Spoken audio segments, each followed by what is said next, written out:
Oh, ok, d'accord. T'es fort. Ça, c'est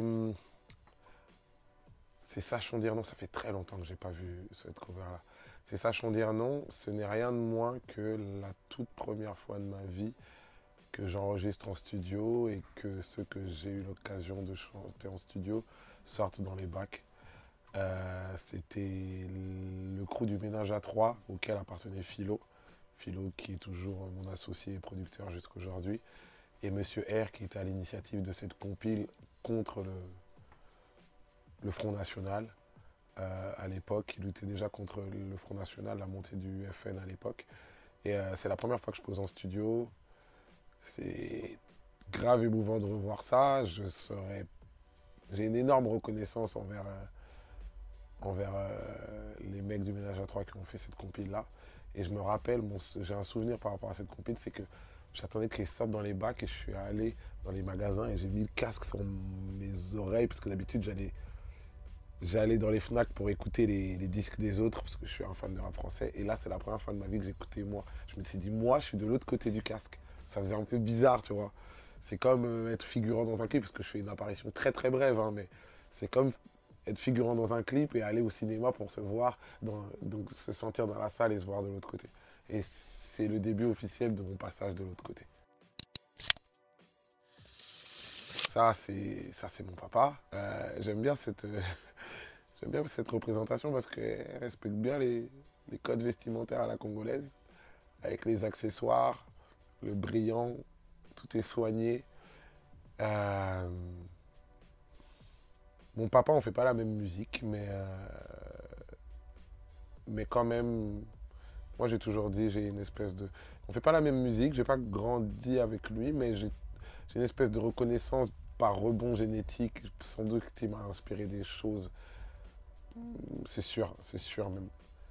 Euh, Peut-être même, je l'ai pas, je l'ai pas accepté, je l'ai pas accepté au départ, mais je pense que le fait que je fasse de la musique, ça, c'est pas anodin avec son parcours. Euh, Au début, je disais non, ça n'a rien à voir. On n'était quasiment pas en contact quand j'étais jeune, mais je pense que il y a des karmas comme ça qui se jouent. Ouais, mais bon, lui il reste plus grand que moi, donc. On retrouve un sample de sa voix sur Les Sentiments à l'envers. Euh, Mystérieuse jeune femme qui, moi, me fascine au possible, qui m'a fasciné parce qu'elle a énormément de talent et dans les années 90, voir une chanteuse noire comme ça avec autant de talent, s'approprier la chanson française pour faire les petites pépites musicales qu'elle faisait, il y avait quelque chose de fascinant qui rendait fier quand même. Elle était singulière, on n'avait pas l'impression qu'elle était dans... Elle était loin un peu du cirque, show business, etc. Sans être rebelle, mais elle avait une gravité de quelque chose, tu vois. Pourtant, ses textes étaient, surtout ses plus grands succès, type le poème de Michel ou Je serai là, c'est des textes plutôt positifs, mais elle avait une espèce de gravité. Sans blasphémer ni rien, elle avait un truc... voilà. Et elle avait un truc limite à la Nina Simone, tu vois, je crois, femme forte, etc. Je sais que ça fait un peu cliché et facile comme image, mais... Et donc du coup, j'étais fasciné. Elle dégage énormément de respect, elle est restée mystérieuse. Les gens l'aiment beaucoup, mais c'est l'une des raisons pour laquelle on l'a samplée aussi sur l'album, c'est que je trouve qu'on parle pas assez d'elle. Voilà. J'allais dire, il se passe un truc extraordinaire en ce moment, mais en fait, en vrai, il se passe un truc extraordinaire autour de ce club, j'imagine historiquement, parce qu'il est ce qu'il est. En fait, elle s'est équilibrée, il y avait un management qui avait été un peu raté à un moment. La passion et la fibre, et la marque Liverpool même, continuaient à être là. Mais par contre, il manquait, il manquait un management cohérent avec une équipe équilibrée, un manager une ossature, un manager qui gère la structure du club et qui correspond à l'identité du club. C'est le cas avec Jürgen Klopp. Et on aimait déjà ce club, même quand il avait moins de résultats, c'est-à-dire dans ce fameux trou d'heure. Là, effectivement, ça revient, ça joue super bien, mais toujours en respectant le panache de jeu qui caractérise ce truc-là. C'est un ancien de club qui avait dit Euh, le football, le football, c'est pas une question de vie ou de mort, c'est bien plus encore. Et ben, Liverpool, c'est bien plus encore que tout ça. Je le trouve tellement fort. Mais il y en a tellement dans le rap français qui sont de la génération d'après, qui sont plus jeunes que moi et qui sont tellement forts. Mais lui, particulièrement, là, on est dans mon studio, là, il a enregistré dans mon studio beaucoup de ses projets. Ce que j'aime bien, c'est qu'il se cache pas. C'est quelqu'un, tu sais, lui, par exemple, il a des valeurs chrétiennes importantes pour lui. Et, euh, et tu vois, dans un rap où on dit, ouais, il n'y a que des c'est musulmans, ou il n'y a que des racailles, ou il n'y a que des... bon, ce qui est en plus biaisé, etc. Mais bon. Et ben lui, il a une voix qu'on n'entend pas, tu vois, il a des valeurs chrétiennes, mais tu vois, sa musique, c'est pas de la musique d'église, pas du tout. Ça reste du rap, du très bon rap. Mais en fait, en vrai, dans sa vie, comme dans sa musique, j'aime bien comment il défend ses valeurs, il défend son identité, etc. Et je me suis retrouvé à écouter des... Tu sais, je suis orgueilleux comme rappeur et des fois, je suis en mode, ah, je suis le plus fort, mais je me suis retrouvé à écouter des trucs d'un mec. C'est le cas pour lui, c'est le cas de Dino Spanjanovic, c'est le cas d'Alpha One, c'est le cas de Jossman. C'est des mecs, des fois, j'écoute des trucs, je dis, putain, les enfoirés, quand même. Ah, putain, ils sont... Ah, ils sont... Ah, putain, je suis pas sûr que je suis plus fort qu'eux. Et ben, lui, il en fait partie. Ah ouais. Ah ouais, putain, mais c'est quand ils sont tout jeunes. C'est Time Bomb, ça. Il, Ali, c'est les Diables Rouges, c'est Booba à droite. Ok. Bah en fait, le truc, c'est que Diable Rouge, c'est un groupe classique du rap français, hein. Tout le monde les connaît, mais moi, j'ai une histoire un peu particulière avec eux. Alors, ceux qu'on voit sur cette photo, je les connais peu. En tout cas, je les connais par rapport à leur notoriété. Mais Diable Rouge, euh, c'est quelqu'un qu'on voit ici, là, toujours en rouge, hein. C'est quelqu'un qui a Cergy. Enfin, cette photo, là, il faudrait que tu me l'envoies, elle est géniale. C'est quelqu'un avec qui j'ai grandi à Cergy. On est arrivé à peu près en même temps. On vivait dans le même foyer d'immigration, où on est resté plusieurs mois parce qu'on ne savait pas encore où aller quand on était arrivé en France. Et lui, il est arrivé avec sa famille. C'était un grand frère pour moi. Il m'a défendu dans beaucoup, beaucoup de bagarres. C'était bien d'avoir l'avantage d'avoir une sorte de grand frère qui est aussi fort. Et mes premières instrus sur lesquelles j'ai rappé, c'est lui. Les premiers textes de qui je me suis inspiré, c'est lui, tu vois ce que je veux dire. C'est les premiers concerts où il m'a emmené. Je lui dois beaucoup, c'est comme les mecs du ménage à trois, mais lui c'est encore avant et tout. Après, il s'est un peu plus effacé. Il a eu un parcours un peu plus compliqué. Mais moi, pour moi, quand tu me montres cette photo-là, il y a Lunatic, il y a X-Men, etc. Pour moi, c'est aussi big dans mon cœur à moi, dans mon échelle de valeur. Diable Rouge, c'est aussi big que ça. Polaroid Experience, c'est l'album qui me ressemble le plus, à l'image de la cover. Euh, la cover existait avant même que le disque existe. La cover, elle est vieille de plus de 35 ans. Et, euh, et ouais, c'est une photographie. Alors moi, je l'ai fait, j'ai fait cet album-là dans ce sens-là, en m'inspirant de la spontanéité de mon enfance, etc. Mais je suis content parce que je sens que dans la manière dont les gens perçoivent l'album et dont ils le reçoivent, dans mon échange avec tous ceux qui l'ont écouté, ou même quand j'ai l'occasion de faire des interviews, etc., il y a un truc qui est passé. Des fois, il y a des albums, j'ai eu des albums par le passé, même qui ont bien marché et tout ça, là, où l'esprit que je voulais faire transmettre, etc., il n'est pas passé, mais c'est pas grave, on s'en fout, c'est pas du marketing, etc. Là, c'était assez spontané, etc. Mais les gens s'approprient, les gens font ressortir des choses de mon album en l'écoutant dont même moi j'avais pas pensé, enfin, qu'il pouvait y avoir cette portée-là. Et du coup, je suis content. Du coup, ça me ressemble. C'est encore pas que les autres albums me ressemblaient pas, mais les autres albums, ils me ressemblaient dans le sens où ils me ressemblaient Youssoupha dans sa performance.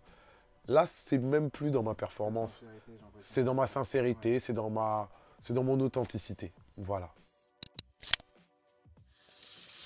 Quand il y a les gens ils me prennent la tête à chaque fois, c'est quoi l'album de la Ligue, etc. Sachez que moi, je suis un Africain, donc je fonctionne beaucoup avec le droit d'aînesse. Et le plus âgé, celui qui a le plus d'albums, celui qui a le plus de carrière et de carrure, c'est Kerry James. Donc c'est lui, quand il dit on y va, on y va. Et bah, on a tenté, hein. On a tenté de le faire, l'album. Mais en fait, Kerry est dans le sud, il a plein de projets. Medine est au Havre, il a plein de projets aussi. C'est normal avec son label qu'il dirige aussi.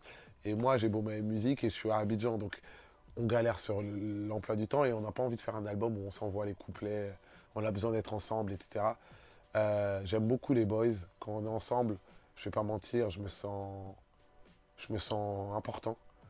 Quand je suis en solo, c'est bizarre, je me sens pas quelqu'un d'important. J'essaie d'être un artiste bien et tout, ouais, dans ma peau, faire des bons disques et tout ça. Mes disques, ils ont l'air importants, en tout cas, je les fais. Mais moi, moi, je suis quelqu'un, quoi, je suis là. Quand je suis parmi eux, ah, je me sens important. Et ça me donne des ailes et du coup, ben, c'est une vraie béquille. Et du coup, c'est la preuve, les uns les autres, on picore les uns les autres dans les albums de chacun parce qu'on aime ça. Et, et je sais que, voilà, il y a des choses il y a des choses qui arrivent. Il y a des choses qui arrivent. Bon. Moi, c'est ma meilleure époque. C'était pas l'époque où je faisais les meilleurs covers, clairement pas. Clairement pas. Ni les meilleurs typos, ni rien. Mais avant Banakin, parce que ça, c'est un groupe avant que je commence ma carrière solo. C'est un groupe avec des sonorités africaines. En plus, c'est marrant parce qu'aujourd'hui, je produis des artistes comme que Black NASA qui font ressortir ça. Et tout le monde me dit c'est nouveau, c'est nouveau. Ouais, super. C'est ça il y a 15 ans. Mais c'est pas grave. Mais Banakin, en fait, au moment de faire ce projet-là, vu que moi j'étais encore à la fac, etc., et que la fac ça se passait pas trop mal, j'étais en mode, vas-y, je vais faire un projet comme ça, et je vais passer à autre chose, parce que la musique, c'est pas fait pour moi. J'aime bien ça, mais je vais pas en faire mon métier, quoi. C'est ma passion, mais pas mon métier. J'ai pris tellement de plaisir à faire cet album-là, parce qu'en fait, les gars, ils étaient tous talentueux, etc. Mais tu vois, dans la réalisation et tout, ils s'en foutaient. C'était juste des putains de prodiges. Ils venaient dans le studio, ils posaient ce qu'ils avaient à poser. Après, on traînait, on chillait. Et moi, je prenais plaisir à écrire, à réaliser, à suivre les mix et tout. Et je me suis dit, ah, c'est pas possible.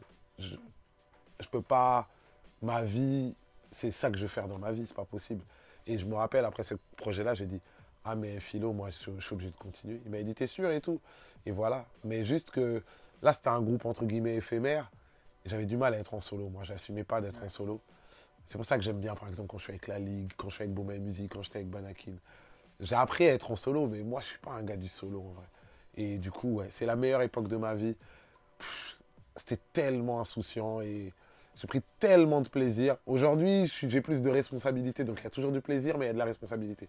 Là, c'était irresponsable, c'était freestyle, et du coup, c'était bon. Pour mon fanatisme pour ça, Je crois, ouais. ouais, Ouais, t'es bien renseigné? Roquefort, Bleu et compagnie. Oui, bah, en fait, bah, moi, venant du bled, ayant grandi au bled, tu sais, comment dire ça? Tu sais, on a toujours des a priori sur ce qu'on connaît pas. Et pour moi, j'allais aller en France, vas-y, c'est le pays des Blancs, et qui mangent du fromage qui pue, etc. Donc moi, je disais, moi, le fromage, jamais. Punaise, je suis devenu un gars, laisse tomber, je suis devenu un Normand. Je suis bourguignon normand, je suis plus français que les Français. En Bretagne, d'une manière générale, c'est-à-dire Rennes, Brest, les Vieilles Charrues et tout ce que j'ai l'occasion de faire comme festival et concerts. En Bretagne, la partie ouest de la France, c'est vraiment la partie la plus exaltée en termes de public. Et ce qui est singulier en plus, c'est que moi, j'ai grandi en banlieue parisienne, donc en région parisienne. On a une perception de la Bretagne en mode justement, ah ben les Bretons, bah, en fait, c'est le cliché, les Bretons, c'est les vieux Français, ils doivent être aigris, croutons, vieux croutons, etc. C'est totalement faux. Vraiment sans manquer de respect à tous mes supporters de l'Est, Strasbourg, Metz, Mulhouse, le Sud, Marseille, Toulon, Nice, Bordeaux, le Nord, Lille, etc. et tout. À la Bretagne, c'est au-dessus. Clairement, c'est au-dessus. Et je me rappelle ce jour-là, je sais pas, j'ai fait un morceau la foule où je dis jette ton Y en l'air. Je me rappelle, les gens, je disais jette ton Y en l'air. Alors normalement, tu jettes ton Y en l'air, c'est comme ça, les gens, ils lèvent le. Et ben, il y a des mecs, ils portaient leur pote qui écartait les jambes et qui faisaient des Y dans le public. Cette année-là, le thème, c'était les super-héros. Je voyais des Superman passer sur. C'était génial, c'était incroyable, c'était incroyable. Alpha One, il n'est pas fort d'aujourd'hui. Alors, il fait déjà des EP qui me régalent, moi, qui me régalent de fou. Pour te dire même, Moi, j'aime beaucoup Nekfeu. À la base, Alpha One, je calculais pas plus que ça. Et je me rappelle, le premier album, je crois, d'un 995, j'étais allé écouter pour Nekfeu et tout. J'avais écouté, bon, j'avais bien aimé. Nekfeu, c'est un bon rappeur et tout. En fait, j'étais allé pour Nekfeu et j'ai découvert Alpha One. J'ai dit, mais putain, c'est qui ce prodige? Chaque fois, ça faisait mouche. Et puis après, je le suis dans les EP, etc. C'est un mec, entre guillemets, assez effacé. Je sais pas beaucoup de bruit, mais qui me traumatise dans son placement rapologique, qui me traumatise par rapport à son écriture, parce qu'en fait, il a des punchlines qui paraissent faciles. Il fait exprès d'être un mec facile, et en fait, en vrai, c'est trop puissant. Et du coup, ça lui donne un bagou de fou. Sa pochette, elle est soignée. Son album, je le recommande. J'étais obligé d'en parler, parce que quand j'écoute du bon Peura, ça me fait plaisir. J'avoue, je suis pas au courant de tout ce qui se passe et tout, mais ça, c'est des artistes dont je peux pas passer à côté et tout. Et c'est vraiment, c'est vraiment un prodige, Alpha One. Tu me vénères. Tu me vénères, t'es trop fort. On m'a souvent, tu vois, quand t'es rappeur, souvent on dit ouais, c'est comme que tu deviens acteur, etc. Et tout ça. Moi, j'ai toujours été un peu froid par rapport à ça. Parce que je crois au fait que ça me passionne pas plus que ça d'être acteur. Par contre, raconter des histoires et les filmer, ça c'est quelque chose de beaucoup plus fascinant. Donc oui, j'ai en tête ça. Euh, c'est un projet sur lequel je vais me faire plaisir. Donc je prends mon temps. Voilà, pas me demander de date, etc. Ça peut être dans 2 ans comme dans 10. Mais pas devant la caméra, plutôt derrière la caméra. Et genre, enfin, il y a des belles histoires qu'on veut raconter. Il y a des choses, par exemple, que je veux raconter que ma musique me donne pas la possibilité de raconter dans la forme que j'aimerais. Et le cinéma peut être une issue une solution à ça. Après, je prends pas le métier à la légère. C'est pour ça que je vais m'appliquer. Non pas que demain je vais devenir Coppola, mais j'ai envie que si jamais j'ai l'occasion de travailler une œuvre, et j'ai vu d'autres collègues comme Akhenaton, Orelsan, Abdel Malik qui ont réussi à le faire, Kerry fait son film aussi. Donc je respecte ça, j'ai envie de faire un truc bien quand même, respecter le cinéma. J'aime bien qu'on respecte mon art, donc je vais essayer de respecter l'art des autres. Et si jamais je trouve pas le bon truc, ben je le ferai pas. Mais en tout cas, je l'ai en tête, oui, c'est un projet. Ah ouais, ouais, grave. Mais parce que, en plus, là, tu as sorti le bien, le Le PS6. meilleur. Ah ouais, là, on est au top, là, tu Ouais. vois ce que je veux dire. Là, on est au top. Et, et je ne sais pas ce qui s'est passé, mais il y a un moment, PES a piqué du nez. Et moi, FIFA, j'ai pas pu prendre la route au bon moment. Maintenant, je m'y remets de temps en temps. Mais en fait, en vrai, j'arrive même pas à jouer avec les gens. Parce que mes petits frères, mes petits cousins, ils disent ouais, tu mets trop de temps avec tes touches, tu dois vérifier. Parce que je suis pas sécure en fait. Du coup, même quand maintenant, je sais qu'il y a des configurations déjà modélisées, mais je suis pas sécure. Et, euh, et ouais, PES, ISS, ouais, voilà, bah, c'est cette époque-là. Et ouais, je suis tellement vieux que je mets les touches de PES sur FIFA. Merci beaucoup. Je t'en prie, merci à toi. Putain, t'as déterré des vrais trucs, hein.